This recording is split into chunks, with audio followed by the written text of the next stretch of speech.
Yes. So good morning, everyone. We're back from the executive session. This is continuation of the January 30th Personnel and Higher Education Committee. Again, no action was taken. Moving forward on the agenda, Dr. Duffy, President Duffy, soon to be retired President Duffy. Good morning, everyone, and thank you for allowing me a few minutes. Happy New Year. If I haven't seen you, I feel like you get to say it until the end of January, so I'm right under the wire. So just a couple updates to share with you. For some of you who've been around a little longer, you may remember Vice President Anne-Marie Scheidegger, who abandoned us and went to RPI back in the fall. And so we did a search, and I'm happy to say we have a new Vice President for Administrative Services and Treasurer of the college, Keith Kaplan. He started last week. I'll bring him to a county meeting next month or whenever we can make it work. But he will be the person that works on the college's budget and coordinates with, of course, our county sponsors. He comes to us from SUNY Research Foundation. He was there for 17 years. His primary background is in finance, accounting, and auditing. So we're really excited to have him, and he's hit the ground running, as you can imagine. In that vein of my pending retirement, we do have 4 finalists on campus this week, and the last one will be is here today to interview with the Board of Trustees and, of course, the campus community. And so hopefully we'll have a person identified in the next couple months. The process is that the Board of Trustees now will determine who will be 1, 2, or 3 folks that will go forward for SUNY's review.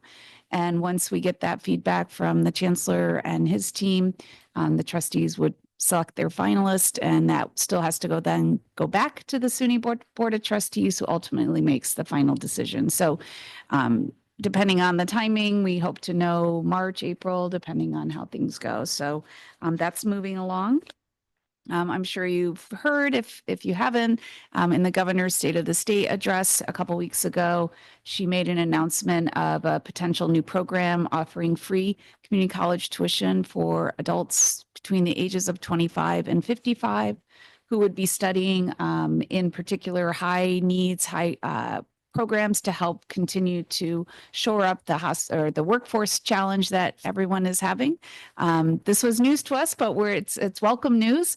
It is a program that's actually modeled after something that was implemented in the state of Massachusetts a couple years ago, and it's been wildly successful in bringing folks back to college who may not have chosen or had a chance to attend college, and also studying in those high demand fields. The fields are around advanced manufacturing, cybersecurity, healthcare, also pathways to teaching, particularly in high demand areas, and anything in the environmental, clean energy area. So the proposal is out. We don't have a lot of other details other than what we've been told, but it still has to make its way through the legislature. And of course, the funding needs to be approved. I believe there's 28 million allocated in her budget book for the legislature to debate and determine. But in general, it seems like there's pretty wide support for the concept. It's something that we would hope that if you have the opportunity would support, and we do believe it would be a good thing for not only Adirondack, but all of our sister institutions across the state. So on the flip side, that doesn't still translate into any new operating aid for the community colleges. So we're still advocating that we still need to have the state invest in operating aid that's used to pay how to operate an institution. And we've had flat funding for 5 years now. So we will continue to advocate to the state legislature to increase their support, and also to bring their support up to what the counties are supporting and meeting the statutory requirement in state education law about community college funding. So we will continue to advocate for that support, because we do need it to continue to provide the good services that we do provide. our spring semester started last week, and lots of good energy on campus as always. Our enrollment was slightly down over last year, but we're not concerned about it impacting our budget. We have other ways that we can be able to meet those needs. We're very focused going forward, and ironically, with this new announcement from the governor on the adult learner market, and spending quite a bit of time talking about some new ways that we can provide programs and opportunities for folks who may be older. And also there's many people that have some college, no degree, and we think there's some opportunities to bring people back to higher education to be better prepared for the workforce of the future. And although the last 36 hours were a bit shaky with the announcements from the federal government in terms of pause on grants, we're glad to hear that at least the pause on the grant funding has been lifted. We depend on the TRIO grants, which are geared towards students who come from low-income backgrounds, first generation, students with disabilities, to help them get into college as well as stay in college. And that's 8 people that are hired on that grant. It would have had a major impact on us. So we're at least happy to see that the pause has been lifted. However, those grants will still be researched, and they should be. But we're at least able to continue to provide it. It affects about 250 students that we serve. So it would be an impact, as well as the WIA fundings that come through Warren County Workforce Development. We had 12 folks who went through our boot camp to help prepare to be a certified peer recovery advocate. In the fall, all 12 of them were funded through WIA grants. So this was a little bit unnerving to think that the next round of training that starts in 2 weeks might have been impacted. So at this point, we're just pleased to see that at least there's an alternative path. With that, I'm happy to answer any questions that Any you questions might have. from the committee? Seeing none. Thank you, Dr. Okay, Duffy. thank you. Moving forward on the agenda, item 2 is 2A, review of the report on tracking of vacancies filled. Any comments from the committee? I'm pleased to see that it's smaller than I think I've seen since I've been here on the board. So I think that's a good thing. 2B, request to authorize a contract with Adirondack EAP, employee assistant program for the county employees commencing March 1st, 2025 through February 2030. Any comments? Motion to bring this to the floor. Supervisor Driscoll, second by Supervisor Mayday. Any questions, comments? Gonna call the question. All those in favor say aye. Aye. And that carries. Moving on to discussion from the clerk of the board. Amanda, you know what, I'm just going to turn this over to you if you don't mind. Sure. So item 3A is a request to authorize renewal of the agreement with Glens Falls Hospital for autopsy services, and authorizing the chair of the board to sign a letter of agreement with Glens Falls Hospital for same. We do this every year, and we don't have another spot, so kind of our only market. Very good. Motion to bring it to the floor. John, do you have a comment? Thank you, Mr. Chair. I can wait till you bring it to the floor. I was gonna make the motion. Supervisor Molino, the first, the second. Supervisor Mayday, thank you. John, you had a comment? Yeah, I'd just like to, because this kind of ties into everything we've been talking about a regional morgue. You know, we've had a lot of some, I don't want to say scare, but some cautionary comments in the past that have said Glens Falls Hospital no longer intends to let us do autopsies there. And I am going to have one more meeting with Glens Falls Hospital, but I've talked to the administrators there, and there's no indication that they intend to say at some point you can't do autopsies at Glens Falls Hospital. So it's still going to meet our needs. This contract's extended to a year. They did admit they had some issues during the COVID times when they kind of pulled back a little bit, but I think everyone was kind of doing that. So we're still going forward with discussions about regional morgue, but there is at this point no immediate danger to Warren County with this contract that we won't have a place to have our autopsies done. Thank you, Mr. Chair. Any questions, comments? Chair, if I could Yes, of just course. make 2 observations or comments. The first one is I went and looked at the Glens Falls Hospital website, it says they're currently a member of the Albany Medical Health System. So we're going to need to just clarify who we're contracting with for 2025 because I just don't know that Glens Falls Hospital is in fact Glens Falls Hospital for purposes of a legal relationship. Second is, you've heard me mention, and we are moving forward with the implementation of standardized contracting terms. This contract will be one of those contracts where we're going to use those standard contracting terms.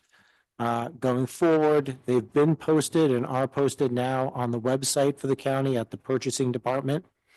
So if anyone wants to take a look at that, it provides our vendors going forward into the future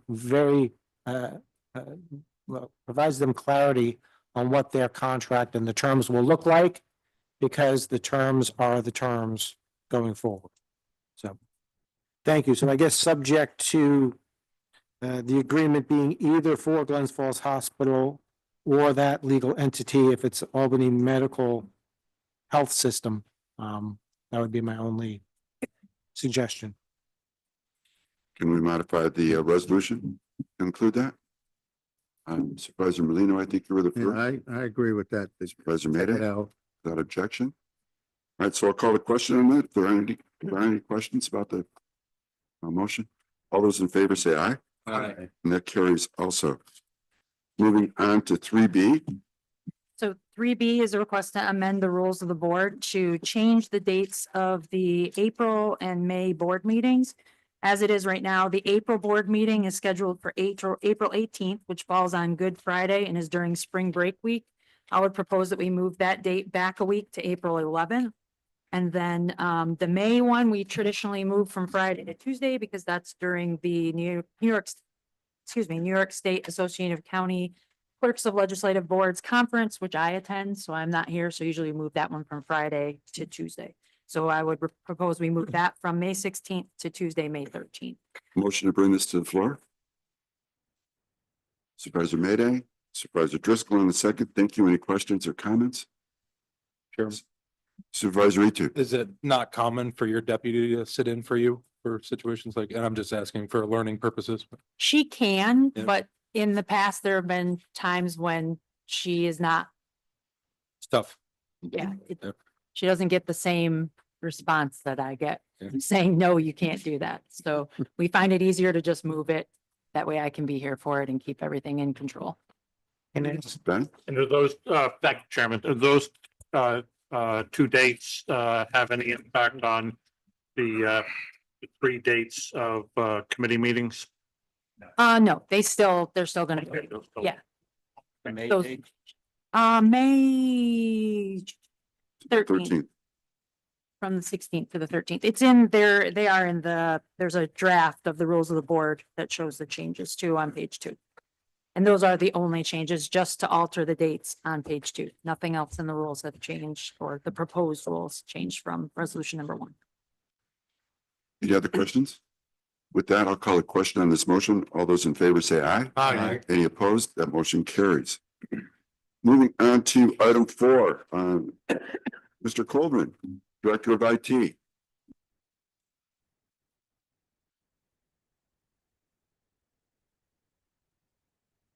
Morning. Just here to ask a resolution request to move money from our reserve fund to a couple of our departments for some anticipated IT upgrades during the year. It's quite simple. Motion to bring this to the floor, Supervisor Molino, Supervisor Ito on the second. Any questions, comments? Your treasurer. Thank you.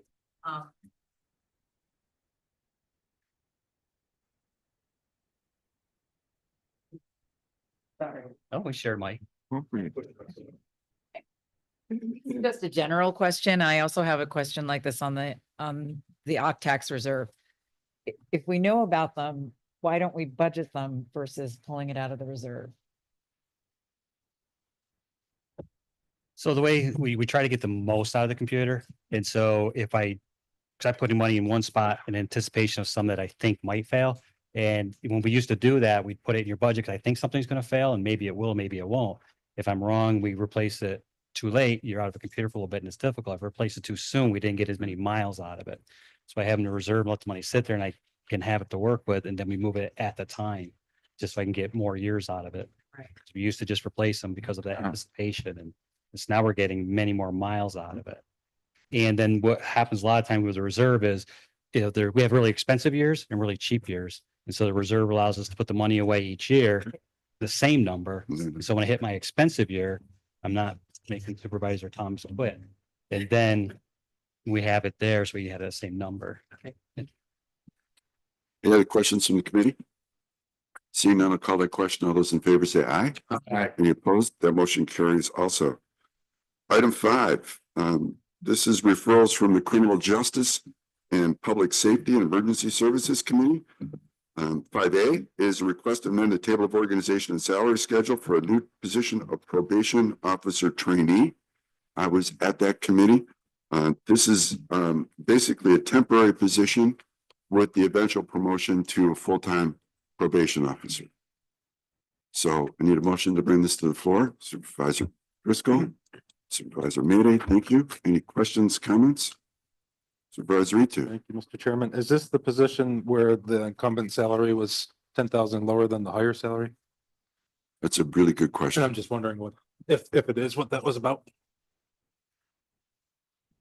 Thank you, Mr. Chair. When Bob Busey brought it forward, it was 10,000, I believe, less than, and Tammy might have more information on that, but the money is in his budget. He's just moving the money around to cover this.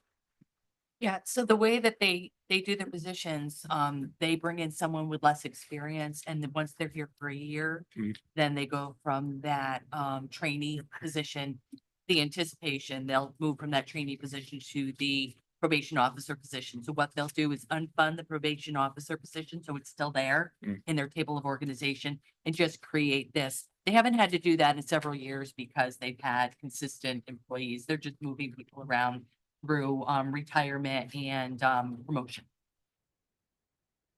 Any other questions?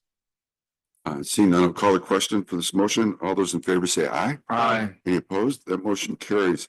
5B is a request by the Sheriff's Office to create a new position of a building maintenance mechanic part-time.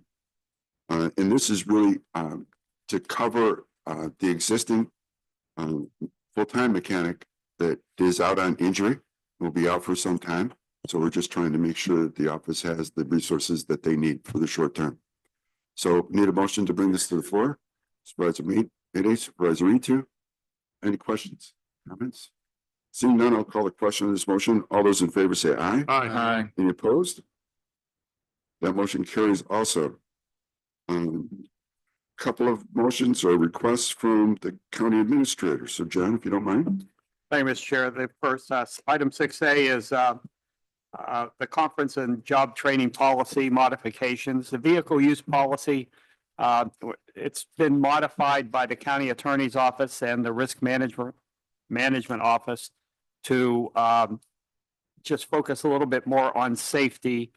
So no major changes to that except for the refocus on safety. For the meeting, conference, and job training policy, it's focused on reimbursement, increase the department head authorization for 500 person to 1,000 as recommended by the county auditor. Remove verbiage requiring authorization form if moving funds within a department budget. And if the department budget does not contain sufficient funding to cover the meeting, conference, and training, transfer of request form is included in the policy. So motion to bring this to the floor. Supervisor Molina, thank you. Second by Supervisor Mayday, thank you. Any questions? Seeing none, I'll call a question to this. All those in favor say aye. Aye. Any opposed? The motion carries also. Item 6. 6B. So thank you, Mr. Chair. On item 6B, we're going to withdraw that at this time. County attorney is going to take a look at our we need to make some modifications to our policy, just some clarifying language on how we pay overtime for people who are in a per diem or a part-time position. And we'll bring that forward once those changes have been made at a future meeting. And item 6C, we've already covered. We have, thank you. So moving on, items to be discussed by the county attorney. I know we probably need an executive session sometime, but can we get all the other items that are prior to the executive session of the discussion now? Absolutely. The first one is the I call it the Unified County Motor Vehicle Use Program Policy. And just to be clear, so everybody understands how the county vehicle use policy was merged into and part of the county meeting, conference, and job training policy. So we broke those into two separate documents because they're two completely separate areas.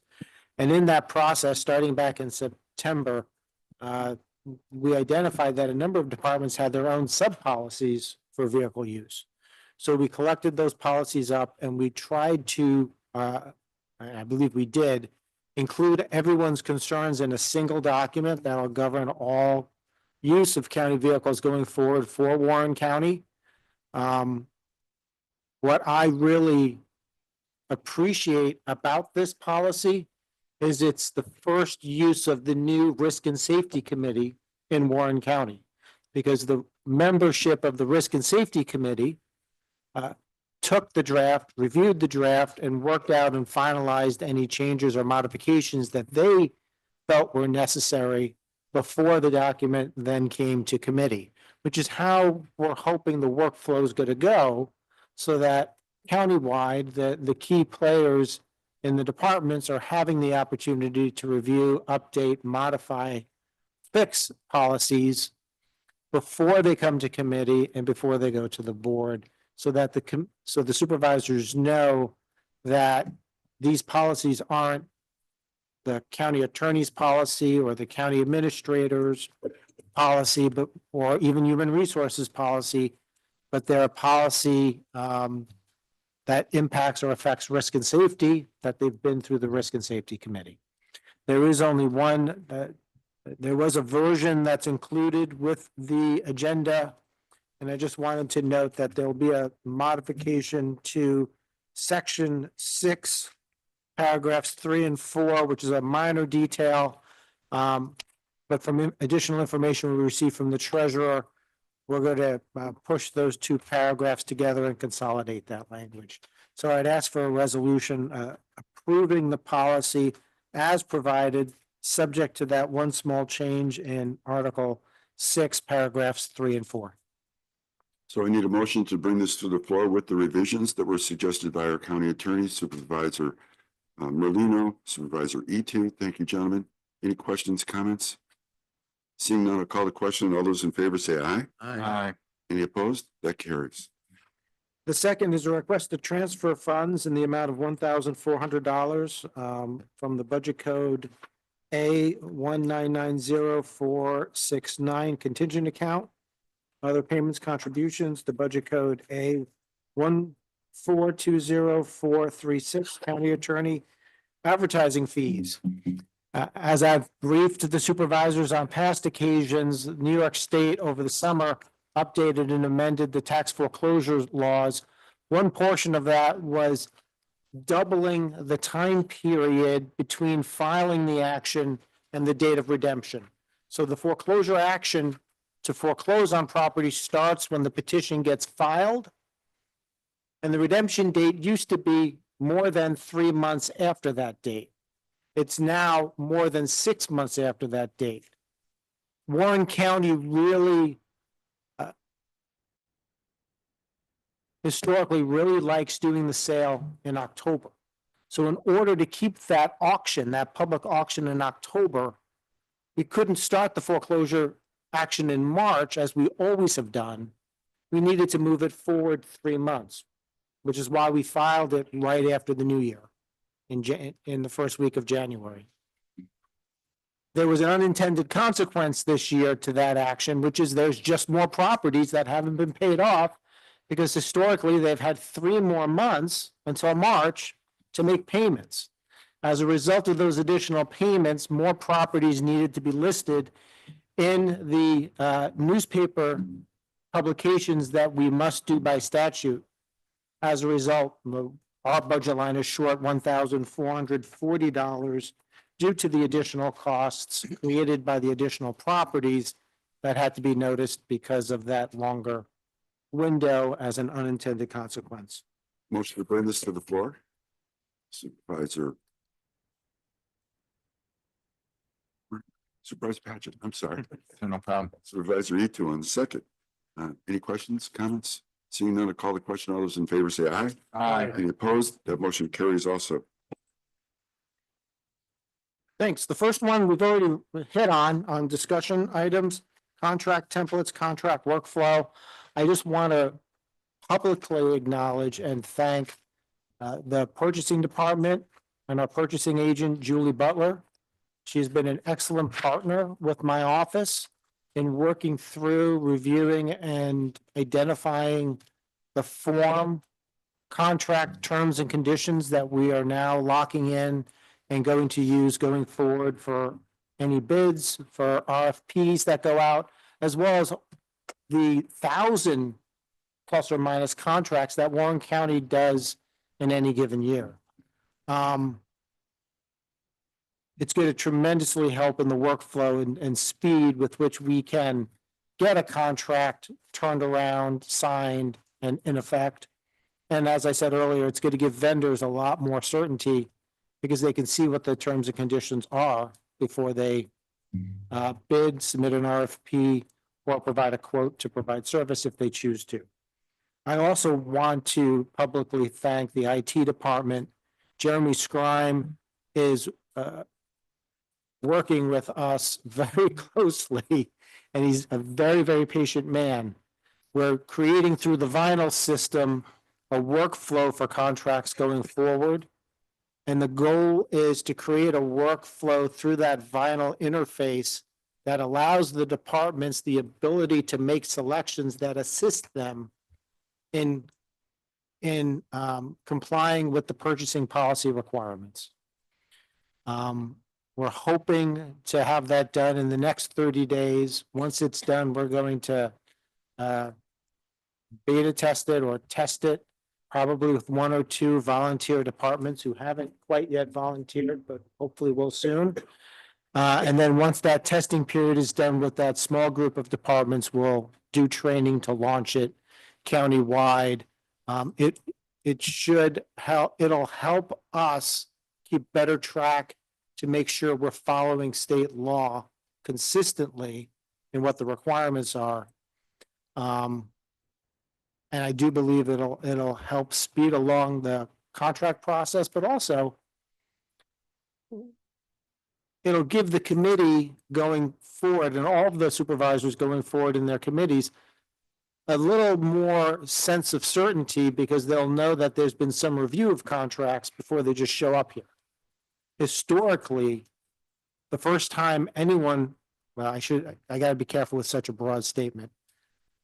Many times, the first time my office looks at or is aware of a contract is when it appears on a committee agenda. So this process is gonna help us come to better control, better understanding of the terms, less conflict or negotiations after the Board of Supervisors approves a contract. Because historically, when the resolution is approved by the board, there's still no contract in place, and often it hasn't even been negotiated. So the goal is to kind of get the system to work more for the county, so we're in charge of it. And the supervisors know when they're voting on a contract that it's met some minimum standards as far as complying with the purchasing policy.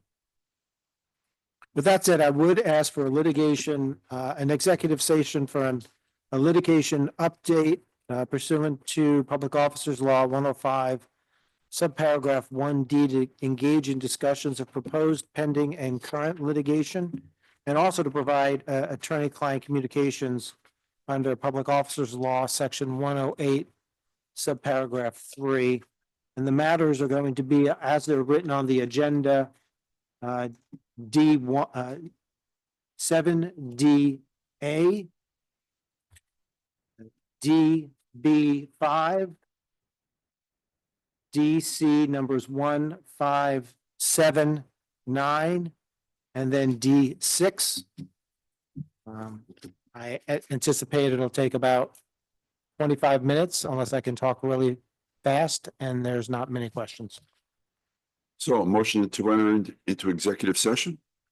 Supervisor Mayday. And if I could make one addition, if you could also have the county